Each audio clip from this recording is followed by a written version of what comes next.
我们吃狗吃剩下来的，就是拿那螺丝刀，就是往你的后脑勺插进去，但是连自杀的机会都没有。你知道中国每年有多少人被骗吗？拿2022年举例，我国的网民规模已经到达10.67亿，而遭遇过诈骗的有1.7亿，相当于每6个网民之中就有1个被骗过。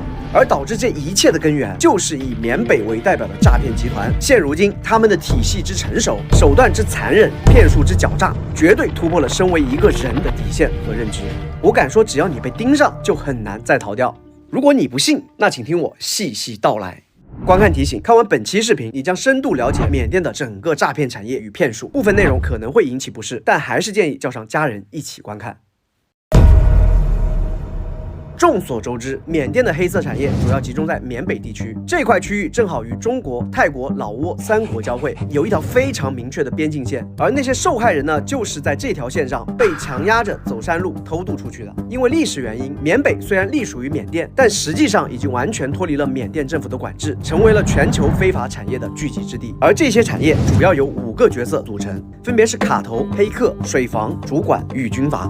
卡头指的是倒卖银行卡、电话卡的卡贩，他们负责为诈骗团伙提供虚假信息来隐藏身份，而黑客则提供了技术支持，他们为诈骗团伙搭建钓鱼网站、高仿 APP 以及远程呼叫技术。然后主管指的是诈骗团伙的管理者，他们会用非人手段逼迫底层员工实施诈骗，而水房就是最后负责把赃款洗掉的人，就像香港电影演的那样。那以上4个角色呢，都是这个产业里的打工仔。要知道，在缅北，军阀们才是真正的天，他们占山为王，管理着各自区域，代表的是当地最高的权力。但为了扩大领地，他们会一边跟境外势力合作，引进最新的诈骗技术来扰乱中国发展，一边呢用武装力量开发诈骗园区，大量敛财。而这一个个园区，它的外围呢是一道4到5米的高墙，上面会有铁丝和刀片，里面包着的是死气沉沉的工作厂房、被封死的员工宿舍，以及专门用来惩罚人的水牢。不过让人没想到的是，这里面竟然还会有完整的生活配套和娱乐场所，比如餐厅、KTV、赌场、按摩店，甚至还有图书馆。乍一听，是不是还以为在某个度假酒店？那下面我来带你体验一下这家酒店的入住流程。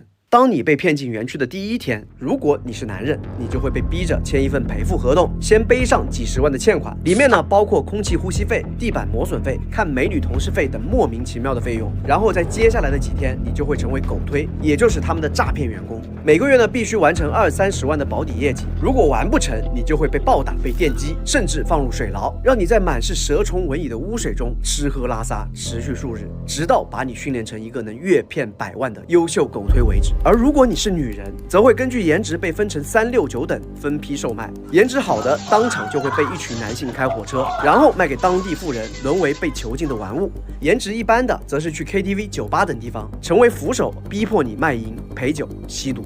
而颜值不好的才会被留在园区当狗推。但和男狗推不同，女狗推做的不好，很有可能被卖到一些更加恐怖的黑色产业，比如把人训练成宠物的训狗场，让女性互殴的斗兽场，以及提供人奶的奶牛场等等。而不管你是男人还是女人，只要失去了利用价值，你就会从狗推沦为猪仔，被卖来卖去。有的沦落到 KK 园区、阿波罗园区等臭名昭著的人生终点站，有的甚至会成为别人的血奴，以及所谓的器官捐赠者。你看这张广为流传的人体价目表，心脏11万美元，肾脏20万美元，胰脏35万美元，就连每一寸皮肤都会被明码标价。所以一个活人从劳动力到肉体，在这帮人渣的层层剥削之下，是可以产生上百万利润的。就像受害人描述的那样，你中国人走在路上就是行走的人民币。也正是因为这样，这群诈骗犯呢才会想尽一切办法开发新的骗术。下面请看一段素材。我没提，我刚充的。你偷了30万啊！你现在赶紧把钱提出来，快点！把钱提。我告诉你，这个不是那个什么啊，不是假的。你现在提出来，你就知道是不是假的了。你听我的，唐女士啊。不听，为什么不听呢？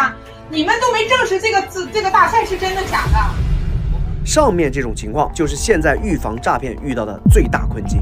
我们每一个人都觉得自己不会被骗，但每一个人又对骗子的变化一无所知。在我小时候，我爸教我防诈骗的手段有3招，分别是天上不会掉馅饼、不要给陌生人转钱和不要相信陌生人的话。但无奈现在骗术的变化呢，已经让这3招全部失效了。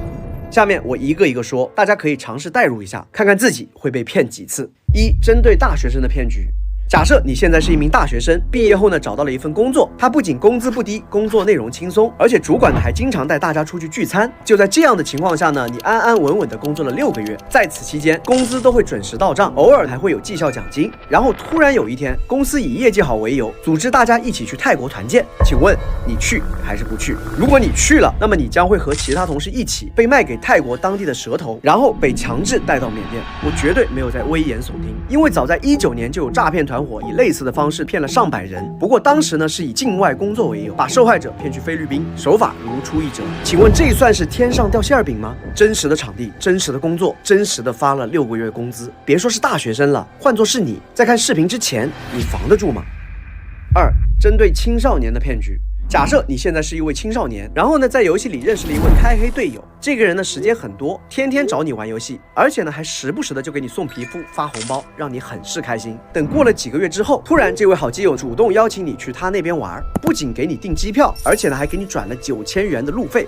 请问，面对如此真情实意的邀请，你去还是不去？如果你去了，那么一下飞机，你就会被专车运到边境，然后被强制带到缅北。你没有听错，就是这么离谱。2022年12月，郭某就是被游戏好友的9000块迷惑，最终被骗到了诈骗园区。请问，不要给陌生人转钱还有用吗？现在是陌生人给你转钱了，对于缺乏社会经验的青少年来说，这样的诱惑该如何抵挡？3. 针对亲朋好友的骗局。